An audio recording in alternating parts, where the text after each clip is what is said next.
Galera, sejam todos bem-vindos. Estamos aqui iniciando mais uma jornada de talks, agora no mês de outubro, o mês das crianças. E para tratar, né, esse tema dessas pérolas, desses seres iluminados que estão presentes no nosso mundo, nos nossos lares, o Instituto Enneagrama aqui está preparando uma série de talks para a gente entender um pouquinho mais, né, qual que é o impacto que essas crianças estão recebendo diante dessa pandemia, como é que está a questão do reflexo dos pais no comportamento das crianças e vice-versa. E hoje, especificamente, estamos trazendo aqui Gisele de Matos Leão Filha, psicóloga formada lá na PUC do Paraná em 2003, né, Gisele? Seja muito bem-vinda, Gi. Vamos tratar de um assunto muito delicado que envolve separação. É isso mesmo, Gisele? Isso, obrigada pelo convite, obrigada pela oportunidade de estar aqui, dividindo um pouquinho do meu conhecimento com vocês. E realmente, o assunto é desafiador, mas a nossa ideia é trazer luz, é trazer esperança, né? Para que a gente consiga lidar com esse tema, causando menos dor e impacto possível.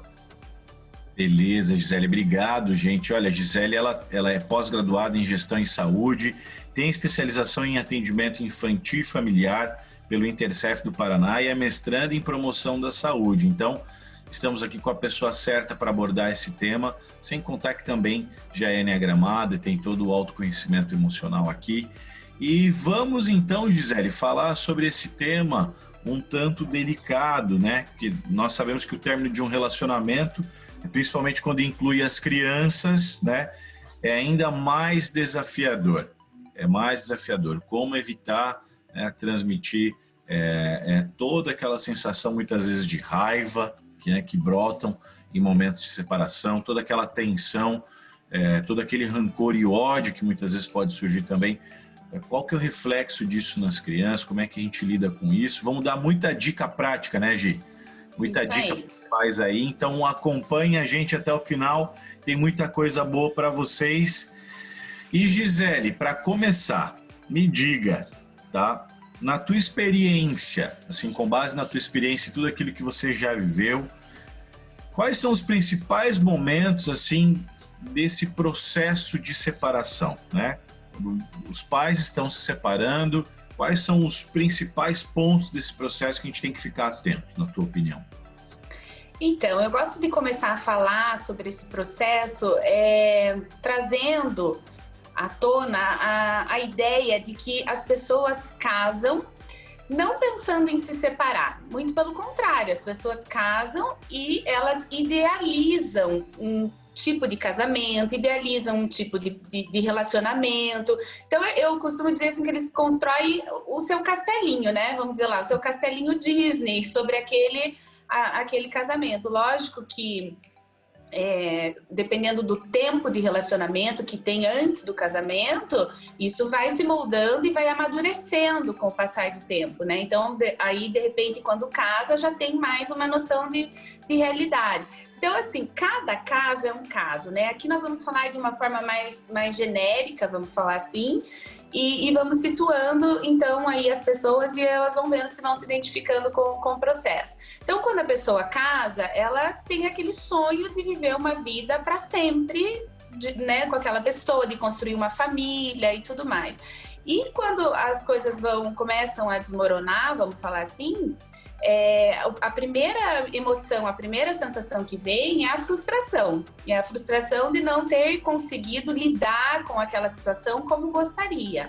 A decepção de ter projetado no outro uma expectativa de felicidade e que não acontece, né, depois na prática. Então, assim, a tristeza, a decepção, frustração. Você falou aí numa emoção, na raiva. A raiva ela vem dependendo do motivo, da causa da separação. E antigamente a gente via muito mais divórcios por traição, por mágoas muito fortes com relação a isso, a essa questão de traição. Hoje em dia já não tá mais tanto assim. Hoje as pessoas rompem os casamentos mesmo antes de ter uma terceira pessoa, alguma coisa assim. Então as causas são diversas que levam esses casais a se separar. Mas a gente tem visto, assim, desenvolvimentos de vida pessoais que acabam divergindo e vão, cada um para o seu lado. E aí, existem várias formas que esses divórcios acontecem, né? Não só uma questão litigiosa, que você vai brigar na justiça com o teu cônjuge e tal, mas também existem as separações que a gente chama separações de veludo, quando o casal entra num comum acordo e acaba aí assinando o divórcio em conjunto e tudo mais, né? Então, assim, dependendo do tipo de relacionamento que você tinha, de repente, dependendo do tipo de divórcio que você vai fazer, que vai respingar nas crianças a forma como o casal vai lidar com isso. Mas uma mensagem bem importante que eu gosto de deixar, assim, quando eu falo desse tema, é que se a relação conjugal terminou, independente da razão, por uma razão ou outra, a relação parental, ela é eterna. Então, o casal se rompe, né? O casal se separa, mas não necessariamente esse casal tem que se separar dos filhos, né? E aí é que entra a grande sacada disso tudo, é como minimizar para essas crianças os sintomas que podem aparecer diante de uma separação conjugal. Não sei se é mais ou menos isso, Mário, o que você acha?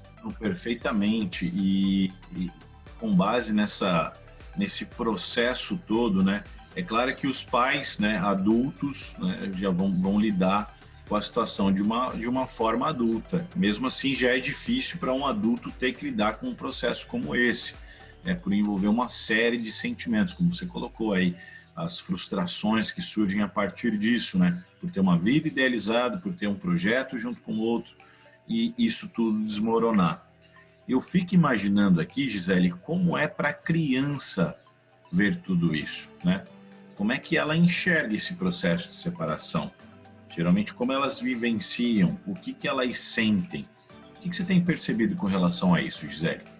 Então, é muito triste para a criança olhar para os pais e ver que eles não vão mais estar juntos. Perceber isso é muito dolorido ver, porque as crianças não interessa para ela o que os pais fazem lá na relação conjugal. A criança, ela quer o pai e a mãe junto, independente do que eles façam ou sejam um para o outro. Então, primeiro é uma questão de tristeza, de ver a situação, mas vem aí junto um sentimento de insegurança.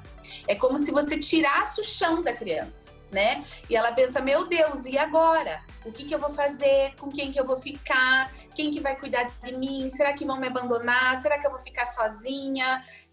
Até questões assim relacionados, meu Deus, será que vão me buscar na escola ou será que não vão? Então, gera um monte de sentimentos e de dúvidas na cabecinha das crianças que, dependendo da forma como os pais vão lidar, vão acarretar sintomas. E aí é que a gente começa a entrar nessa questão infantil. A criança é a ponta do iceberg.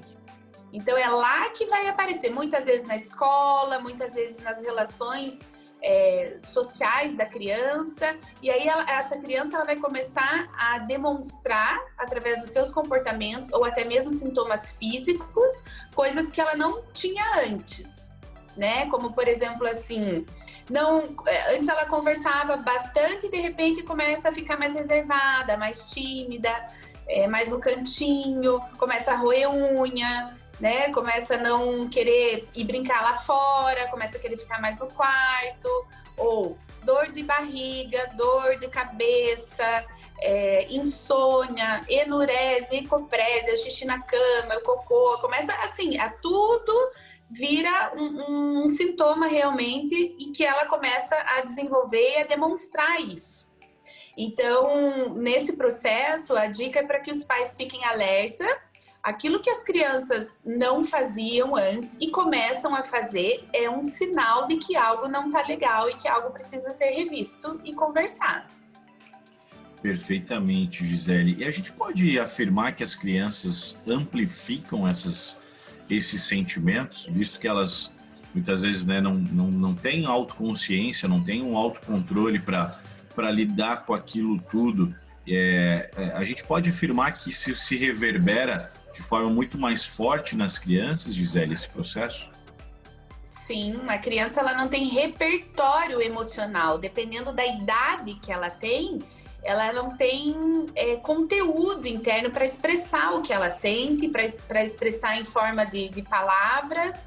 Então ela começa a ter esses comportamentos, às vezes mais agressivos, fazer uma birra, são vários, o leque é muito grande com relação a essas características que eu estou falando, não só comportamentais, como físicas, né? Acontecem de várias maneiras, mas o que realmente vale a pena é a gente ficar prestando atenção nesses sinais, porque eles vão aparecer, isso eu não tenho dúvida.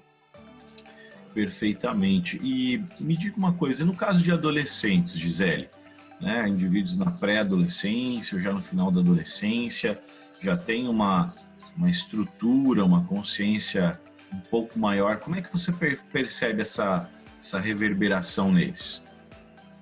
Então, eles acham que tem, né? Acham que tem uma consciência maior, eles acham que já sabem de tudo, que já dão conta de tudo.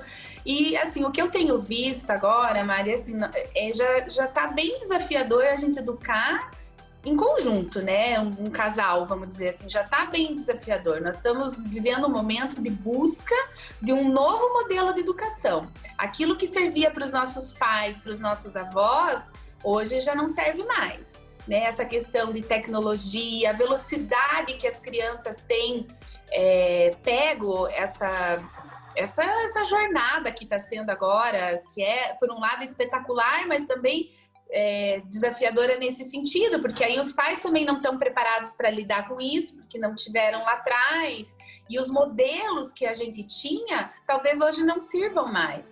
Então, também outra dica que eu deixo é que nós, pais, a gente se sinta corresponsáveis pelos momentos que os nossos filhos estão vivendo. Cabe nós, pais, ir buscar informação, ler, para educar também, não só para exigir, para cobrar, mas também para se fazer parte, para estar junto, porque está tudo novo para muita gente, né? Então, os adolescentes, eles apresentam sintomas diferentes, né? Tem os filhos do quarto, que a gente chama, são aqueles adolescentes que ficam mais tempo no quarto, trancado, só série, só computador, essas coisas. Então, o pai tem que chegar junto, só que chegar junto de uma forma inclusiva e não como, vamos dizer assim, de uma forma punitiva. Tem que ser inclusiva, tem que chegar junto, tem que conhecer, tem que fazer parte. E isso a gente constrói no dia a dia, sabe? São comportamentos, são atitudes que você vai construindo. Mas eu sou amigo ou amiga do meu filho. Depende, entendeu? A gente tem situações e situações, porque a gente não pode também deixar de exercer a nossa autoridade como pai e mãe, ou seja, quem manda aqui nessa casa sou eu, e essas são as regras, e é assim que vai funcionar, aqui tem uma rotina, as coisas funcionam desse jeito, mas também de uma forma amigável, para que você consiga ter uma relação de troca com o teu filho, né? E aí, você falando também dos teus pontos positivos, também das suas fraquezas, aí começa essa grande sacada dessa troca, né? Gisele, e eu tenho uma dúvida aqui, que é a seguinte, tá? E em casos em que os pais se separam, mas nenhum deles fica com os filhos, que os filhos vão parar lá nos avós. Isso é comum? Você tem percebido isso também? E com relação a esse aspecto, né? O que você pode dizer para esses pais? Então, na verdade, acontece, né? Hoje em dia ainda a gente vê alguns casos assim, quando os pais fazem a terceirização do serviço. Vamos falar assim, né? Aonde eles deveriam estar responsáveis pelos filhos, e aí cada situação ela é única, porque também cabe esses avós em aceitar ou não essa situação, porque os avós também podem dizer não, né? E não assumir essa responsabilidade, porque se eles estão assumindo, aí a gente tem inversões de papéis, inversões de valores, a gente tem questões bem desafiadoras para tratar nesse sentido. Mas vamos dizer que aconteça, né, de estar morando com os avós, na verdade, então os avós entram fazendo essa função, que vai ser a função de ser pai e mãe. Esse papel de educar e de tudo, e aí começa, aí tem perdas, porque a criança, na verdade, não vai ter o papel de avó e de vô, que vão cuidar no sentido mais paparicar, né, os netos, dar mais carinho, mas não, vão ter que começar a educar, e educar muitas vezes exige firmeza, exige não, exige né, uma posição mais firme, e às vezes acaba confundindo, misturando assim todos esses papéis.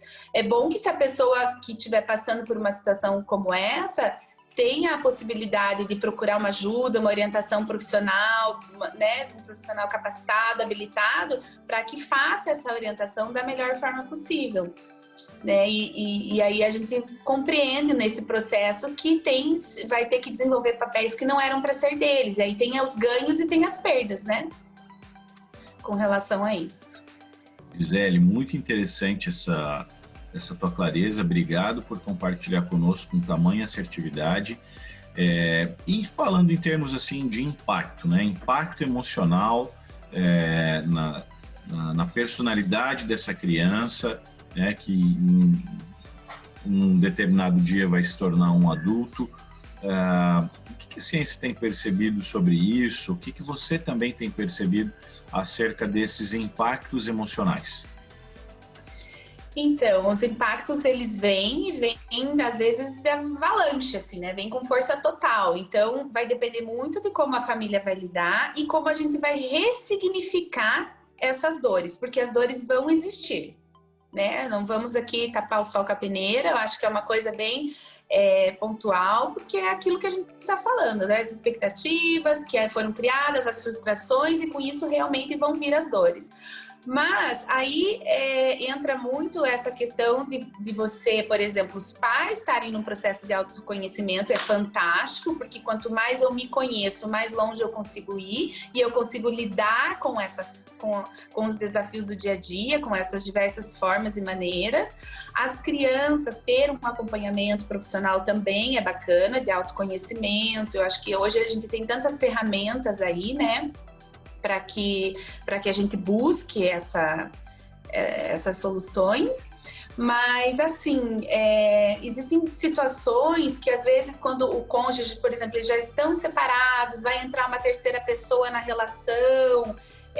Então, assim, existem alguns detalhes que precisam ser ajustados nesse sentido, né? Quando você está lá e, por exemplo, o homem já tem uma outra mulher, então, como que o filho deve lidar com essa questão de se reportar ao pai, ou será que a namorada ou a mulher pode exercer sobre o filho, como pode exercer essa questão de educar, de cobrar, de exigir. Então você veja como é complexo e como envolve muitas questões, assim, né, com relação a todos esses desdobramentos que um divórcio tem. Né? São vários. Mas o ressignificar a dor é você dar um outro sentido para aquilo, né? Então, assim, não é porque eu sou filha de pais separados que o mundo vai acabar, não. Eu posso dar esse outro olhar, vamos dizer assim, né? Respeitar as regras que tem na casa do pai, respeitar as regras que tem na casa da mãe, e que elas sejam claras, que elas sejam específicas. Aí a gente tem o desafio que quando o pai e a mãe não têm isso bem claro, a criança sobe, ela vai para o trono, e quando ela vai para o trono, ela começa a reinar de forma sozinha. Então, se meu pai e minha mãe não sabem como agir, como fazer, eu vou fazer do jeito que eu acho que tem que ser. E aí começam os desafios, né? Por isso que, assim, é um trabalho em conjunto, um trabalho delicado e que deixar a raiva de lado, deixar as dores de lado em prol da educação dos filhos, em prol do desenvolvimento dos filhos, é muito importante que se faça isso, porque senão são perdas bem significativas que vai ter lá na frente. Mas o ressignificar é isso. Então tá bom, então apesar da separação, o que eu posso fazer com isso? Né? Como que eu posso lidar da melhor forma para que haja menos impactos? Gisele, é muito comum a gente perceber também, muitas vezes os pais que se separam tentar suprir a sua ausência a partir de presentes, né? A partir de bens materiais, a partir de coisas que bajulem a criança. Até que ponto isso funciona, até que ponto isso não funciona? Por que eu te pergunto isso? Porque eu quero entender com maior profundidade, para a gente compartilhar aqui com todo mundo que está nos acompanhando, quais são de fato as posturas mais adequadas que a psicologia recomenda, tá? Nesse sentido. Uhum. Então, a gente recomenda hoje muito mais do que presentes, presença, né? Então, assim, deixar os presentes para as datas comemorativas, né? Um aniversário, um Natal, alguma coisa assim. E no dia a dia, mais se fazer presente mesmo, tá junto. Às vezes tem pais que moram em cidades diferentes, né? E eu acho que a tecnologia traz hoje esse ganho para nós, né? Então, fazer mais ligações, tá junto, porque os presentes, eles vão comprar uma situação momentânea, né? É aquilo que vai acontecer ali naquele momento. E o que está acontecendo com essa geração de hoje é que eles estão com baixa tolerância à frustração. Eles estão sendo atendidos nas suas demandas em 100%. As crianças hoje têm tudo que quer, na hora que quer, do jeito que quer. Eles apertam o botão, reinicia o jogo na hora, né? Aperta o restart lá, começa tudo na hora. Então, é complicado lidar com gratificação futura nos dias de hoje. Então, isso é um treino. Então, assim, você quer uma bicicleta? Então, tá bom. Então, vamos planejar essa bicicleta. Vamos esperar lá chegar o Natal, ou o aniversário, ou a ocasião especial. E isso hoje, às vezes, os casais tentam suprir de forma imediata e acaba prejudicando no contexto amplo comportamental depois, né? Então, tem que tomar muito cuidado com essa questão de gratificação imediata e gratificação futura. Perfeitamente, Gisele, obrigado. Eu imagino que o coração de muitos pais aqui pode estar sendo tocado nesse momento. É um assunto delicado, é um assunto sensível, né? É uma preocupação também com o sentimento das crianças, né? Principalmente nos lares que estão mais inflamados hoje, né? Quanta dor elas estão passando, por perceber que às vezes os pais estão ali, mas já não estão mais juntos, né? As crianças percebem isso, Gisele, que já há uma separação do casal, mesmo eles estando morando juntos ainda? Com certeza, com certeza. A criança é igual esponjinha Scott-Brite, ela suga o que está no ambiente. Então, é aquilo que está sendo vivenciado no dia a dia. Muitas vezes a gente vê as crianças soltando uma frase ou algo que a gente não esperava. Nossa, mas da onde que ela tirou isso? É da onde ela está vivendo. Então, a gente tem que tomar muito cuidado com as brigas, né? Com as brigas num tom elevado ou com as situações assim, porque a criança ela está ali, ela está absorvendo. Então, do que eu quero que meu filho se alimente? Emocionalmente falando, né? Eu tô aqui me reportando a isso. Do que eu quero que meu filho se alimente. E conforme o meu comportamento, a forma como eu trato o meu cônjuge, a forma como eu sou tratada, é aquilo que ele tá aprendendo. E pode ter certeza que muitas coisas a gente leva depois para os nossos relacionamentos adultos. Eu falo por mim porque eu sou filha de pais separados, então eu tenho isso na minha história e a gente acaba levando, às vezes, algum comportamento pro relacionamento depois futuro. Então tem que estar atento a isso, assim como pais, né? Do que a gente está passando para os nossos filhos, o que a gente está ensinando e de que forma a gente está ensinando. E a gente sabe muito mais do que blá, blá, blá, blá, blá, blá, é que o exemplo arrasta, né? Então, tem que estar atento a as nossas atitudes comportamentais. E é aí que entra, Mário, o autoconhecimento. Porque se eu não me conheço, se eu acabo vivendo de forma, vamos dizer assim, aleatória, sei lá, assim, se eu não me conheço, se eu não busco estar nesse processo, eu acho que hoje as pessoas têm buscado cada vez mais, né, esses recursos que a gente tem aí de autoconhecimento.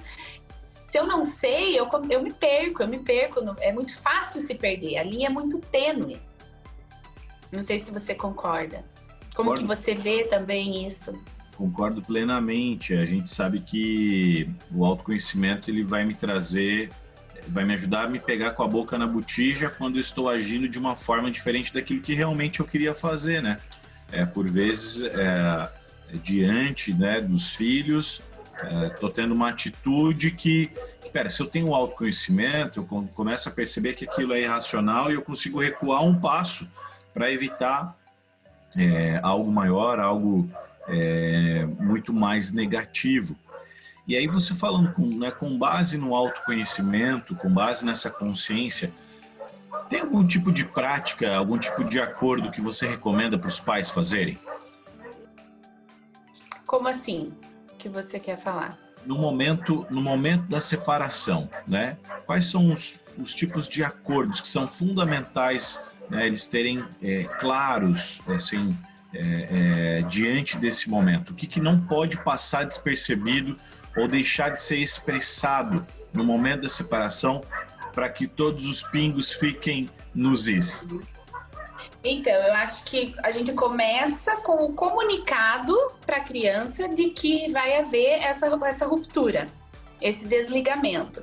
Então, a forma como contar, a gente já busca orientar. Dependendo da faixa etária, existem formas de você dizer que o papai e a mamãe não vão mais morar juntos, mas que eles continuam amando muito você, que você vai ser bem cuidado, vai ter a casa do papai e a casa da mamãe. Aqui na casa da mamãe as regras vão ser assim, na casa do papai vai ter as regras do papai, aí vão ter que haver esses combinados.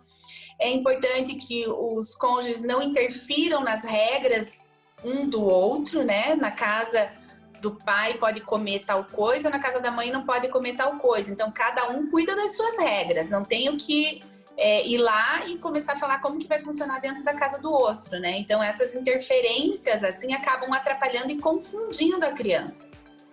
Então, isso tem que ficar claro. Para a criança, as regras têm que ser claras, têm que ser objetivas e elas têm que vir de cima para baixo, né? Então, não é porque você está se separando agora que você é um péssimo pai ou que você é uma péssima mãe. Não. Existe um livro muito bacana de um psicólogo que eu gosto de indicar, que é o Help Me Eduque, do Dr. Rossandro Klinge, que fala bastante sobre essa questão de educação, essa questão desse papel e dessa função de pai e de mãe, independente, né, dessa situação conjugal. Então a gente tem que tomar posse, os pais têm que tomar posse desse papel e exercer essas funções com assertividade, com confiança, com firmeza, porque se eu não me sinto segura com relação à minha separação, ao meu momento de vida, isso eu vou passar para o meu filho, de uma forma ou de outra, e aí também posso gerar uma criança ansiosa.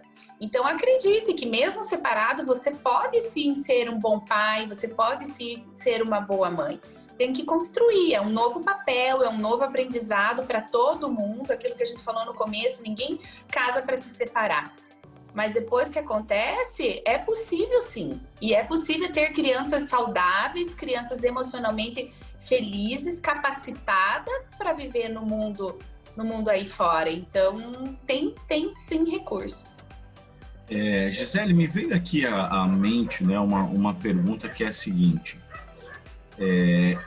A separação, ela pode ser positiva de alguma maneira para a criança? A separação dos pais? Existe algo de positivo que pode ser refletido também na educação da criança? Se sim, quando?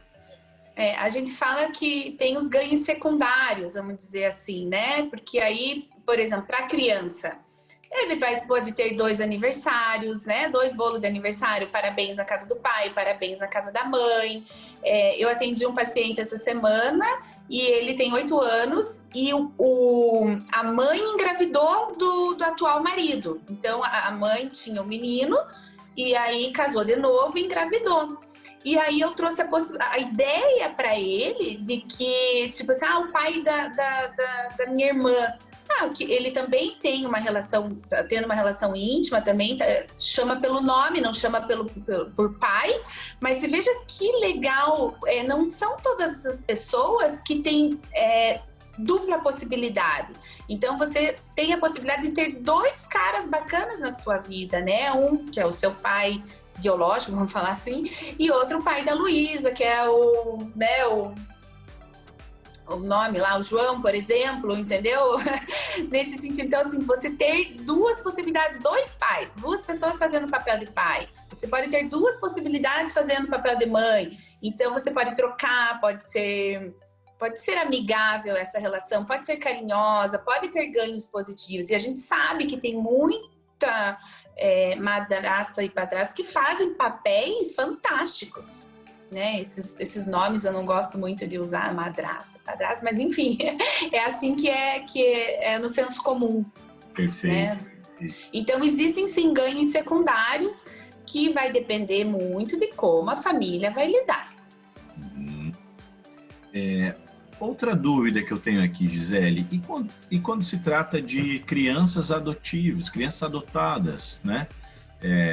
Que já veio para um lar, uma criança que já passou por um trauma, né? De repente era órfã. Como é que a gente lida? Qual que é o impacto de uma separação para uma criança que já é adotada? Isso intensifica ainda mais? E o que fazer, né, para os pais que estão passando por esse tipo de situação, que tem um filho que já é adotivo e que já passou por uma dor maior, né, já tem algum trauma nesse sentido, como é que eles conseguem lidar para diminuir o impacto nessa situação? Na verdade, os desafios são os mesmos. O negócio é que ele já teve antes uma sensação de abandono, quando ele tem essa sensação, né? Porque às vezes é muito, muito bebê, então não tem. Mas quando tem essa sensação, os impactos são os mesmos. Aí tem uma questão que entra, que às vezes a criança já desenvolveu uma resiliência maior também. Então, porque ela já veio de uma história onde ela teve que aprender determinados comportamentos e dar conta do recado de viver numa instituição, uma coisa assim. Então ela já vem com uma bagagem que, se não der certo, ok, vamos tentar de novo, né? E acaba vindo com esse conceito de resiliência um pouquinho diferente. Mas os desafios são os mesmos de um casal que se separa e que tem filhos normais, porque dependendo do tempo que ficou nessa casa, ele é um filho, né? Ele é um filho como outro qualquer, independente do meio de como ele veio. Então, essas dicas também servem para casais que adotaram e que se separaram. E aí, se a criança tem capacidade, tem cognição para trabalhar essa questão de resiliência, às vezes pode ser até favorável. Mas se não, entra na mesma questão dos outros, que seria esses comportamentos que começam a aparecer e a gente tem que ficar atento. Gisele, eu imagino que na cabeça de uma criança, né, ao ver os seus pais se separarem, fique a esperança de um dia vê-los juntos novamente. Isso faz sentido? Sim, faz sentido. Às vezes tem essa expectativa mesmo. E muitas vezes os pais têm que repetir, dependendo do prazo que houve essa separação, se ainda é recente, tipo dentro de um ano, às vezes a criança ela demora para processar essas informações, mesmo vivendo, sabe? Às vezes tem um tempo, porque é um processo de luto, na verdade, tanto para o casal quanto para os filhos. E aí, para isso, para a gente vivenciar o luto, a gente não estabelece prazo, né? que você está trabalhando ali com as emoções e cada um sente de um jeito em determinado tempo.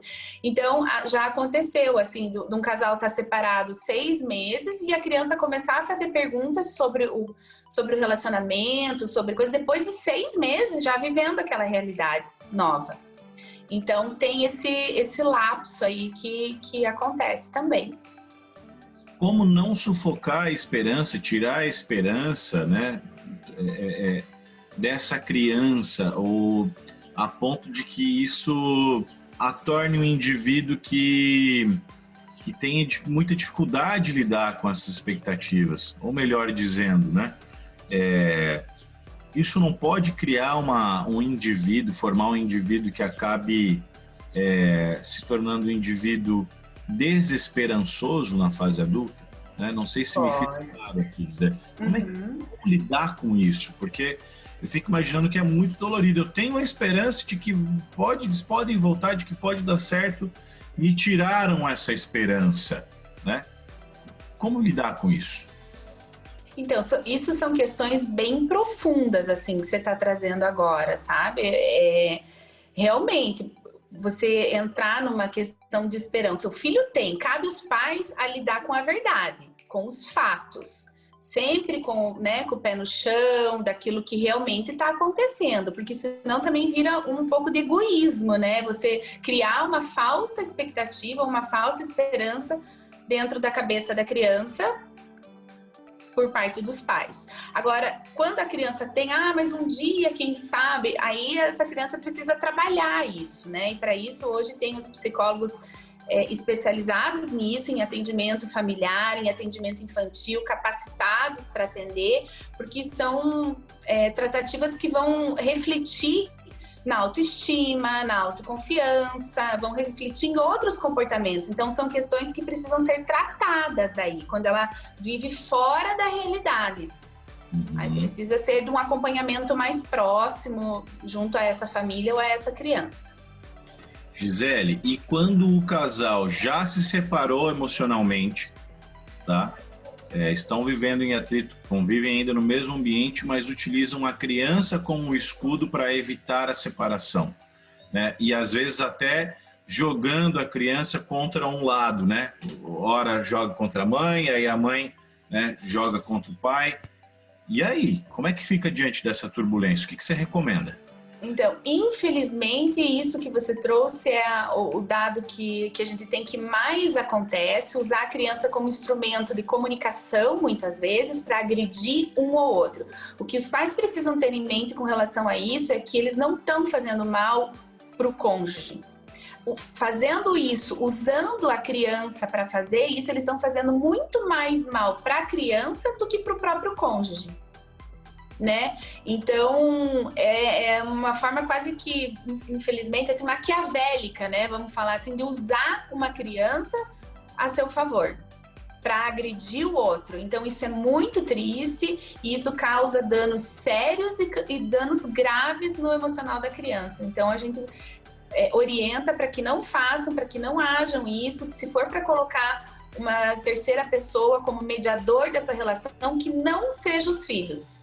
Os filhos não querem saber o que vai rolar ali de intimidade, de agressão, de partilha de bens, de dinheiro, né? De questões relacionadas à sogra, sogro, falar mal da família do outro para a criança. Puxa, é a avó dele, é o avô dele, não fale mal. Não fale mal de ninguém, porque a criança não tem culpa.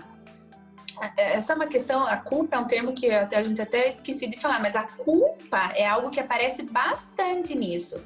Muitas vezes as crianças se sentem culpadas pelo divórcio dos pais. Então, isso também precisa ser dito para eles, isso também precisa ser esclarecido, de que eles não são culpados disso estar acontecendo, né? Então, você veja como o trabalho dos pais é um trabalho que requer esforço, que é árduo, que tem que ser trabalhado. Assim como a gente estuda para fazer exercer qualquer outra profissão ou qualquer coisa que a gente vai fazer, a gente busca conhecer e eu acho que hoje em dia nós pais temos que buscar informação e buscar conhecimento para poder passar isso para os nossos filhos também, porque às vezes é um detalhe,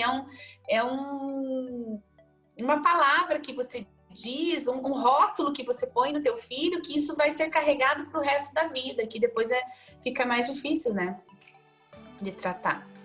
Gisele, que assunto ao mesmo tempo denso, né, mas que precisa ser tratado com maturidade, com serenidade, né, com consciência, e também, sem dúvida alguma, com muita sutileza e amorosidade. Queria te pedir aqui que você deixasse para nós, para esses papais e mamães que nos acompanharam até agora, que estão pensando em passar por esse processo ou que estão no meio desse processo, qual que é a mensagem do teu coração que você gostaria de passar para eles? A minha mensagem que eu deixo assim é que há sim uma esperança, há uma luz que a gente deve buscar, que a gente deve ir atrás, buscar conhecimento, se informar, e que a gente não use nossas crianças. Já estamos vivendo, como eu falei, nesse momento desafiador de busca de novas formas de educar. Então, que a gente não use as crianças como meio para isso, que a gente possa, por amor, proporcionar uma liberdade de sentimento, uma liberdade de expressão para essas crianças, que a gente incentive, que a gente encoraje com palavras de afirmação, com palavras de encorajamento. Você vai conseguir, meu filho, a gente vai conseguir, nós vamos dar conta desse recado, o papai ama você, a mamãe ama você, a gente não mora na mesma casa, mas a gente vai continuar fazendo, te ajudando, te capacitando, né, para você crescer, dependendo da faixa etária. Lógico que essa conversa, ela sempre é bem importante. Conversar sempre é importante. Às vezes tem criança de 2 anos que você abaixa na altura do olho dela e explica, que eles vão entender, que agora vai na casa do papai, agora vai na casa da mamãe, entendeu? Então, assim, e que se você está passando por esse momento e acha que não vai dar conta, está se sentindo muito angustiada, ou muito angustiado, muito deprimido, busque orientação, busque ajuda, né? Busque ajuda com profissionais capacitados, habilitados. Não é vergonhoso, não precisa ter vergonha, né? Eu acho que o acompanhamento psicológico hoje já caiu aquela ideia de que era coisa para louco, que era coisa para maluco. Não é autoconhecimento mesmo, é busca de melhores estratégias para que você consiga sair de uma situação desafiadora com mais facilidade, com mais, vamos dizer assim, com mais resiliente também e tudo mais, né? Eu não sei aqui, Mari, se eu posso falar, mas o Enneagrama é uma ferramenta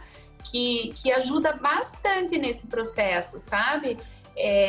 Eu acho que essa questão, o Enneagrama é um treinamento comportamental que visa trazer esses conhecimentos de formas de personalidade, como as pessoas agem, como as pessoas costumam agir e fazer.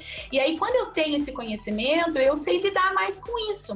Então, também é algo que vai agregar, que vai somar no desenvolvimento humano. Então, eu sou muito a favor desse tipo de busca e eu acho que vale muito a pena. Eu recomendo, eu sou suspeito porque eu fiz e quando eu consigo usar isso a meu favor, os ganhos são inacreditáveis. Então, é muito bom. Eu acho que é por aí. Gisele, minha querida, obrigado pela tua sensibilidade, tá? Por nos ajudar a desmistificar um pouco mais esse assunto, mas principalmente por nos ajudar a praticar a empatia e se colocar no lugar das pessoas que mais sofrem, que são essas crianças, que são esses adolescentes, que não têm estrutura para lidar com isso, e esperamos que a partir desse talk aqui a gente possa municiar essas pessoas de informações, de conhecimento, para que cuidem das nossas crianças, né? É o futuro do nosso planeta. Obrigado, Gi, obrigado a todos vocês que nos acompanharam até esse momento.